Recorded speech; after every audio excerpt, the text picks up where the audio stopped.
Non-tariff measures are not so straightforward to define because in the end they're everything that is not a tariff. So for our report we've had to narrow that down, and mostly we've emphasised public policy non-tariff measures, that is non-tariff measures that are introduced for public policy objectives rather than those that may substitute for tariffs or might be used for various administrative functions of government. This is about things that supersede trade because they are public policy and they're important. It may change the pattern of trade, it may change the direction of trade, or it might change the quantity, the volumes of trade as well. These non-tariff measures are important determinants of international trade and investment. A clear trend is, in my view, emerging, where non-tariff measures are less about shielding producers from import competition, an area where non-tariff measures can often simply be characterized as non-tariff barriers. Instead, the focus is increasingly on the attainment of a broad range of public policy objectives.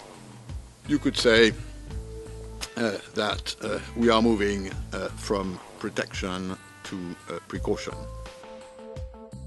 Governments employ public policy measures precisely because you can't leave everything to the markets, and there are certain areas where governments must take responsibility for public policy. The difficulty for us is that our challenge is to try to render public policies consistent with, harmonious with, trade policy, so that we can make sure that the public policy objectives are amply catered for without necessarily undermining trade through perhaps the protectionist use of non-tariff measures. I think it's important to recognize that public policies have become increasingly important in international trade relations. This is because of increased interdependency. It's because of a growing awareness amongst consumers of public policy. It's because there are new issues that have come onto the horizon, like climate change.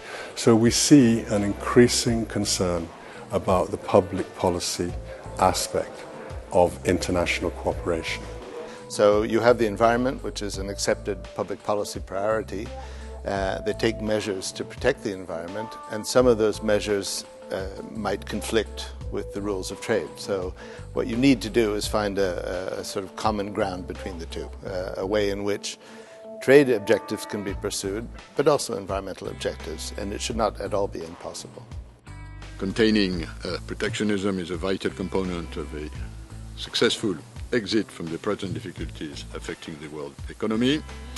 So in this respect, the recourse to non-tariff measures necessitates short-term vigilance.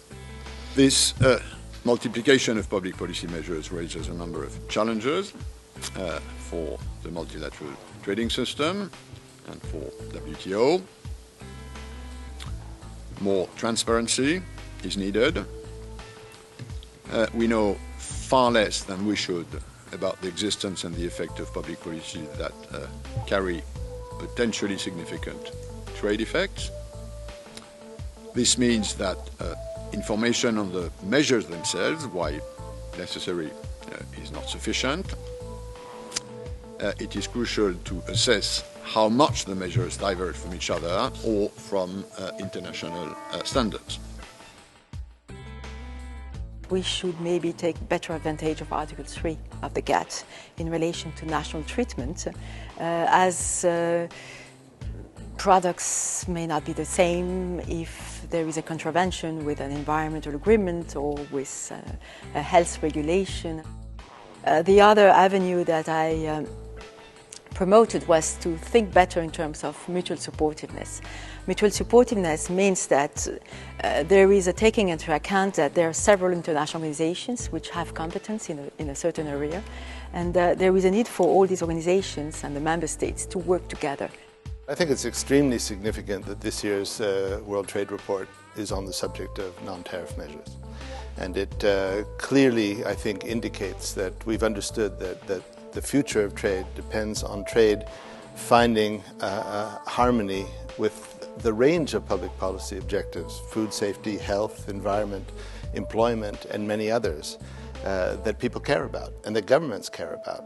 We can't have measures that regulate trade on the one hand and then a whole series of public policy measures on the other hand if they're not working well together. And I think that this report is actually a very important first step in recognizing that, and I think that the future of the WTO, the future of the trading system, will actually be focusing on how you bring those two sides together to get what both sides need.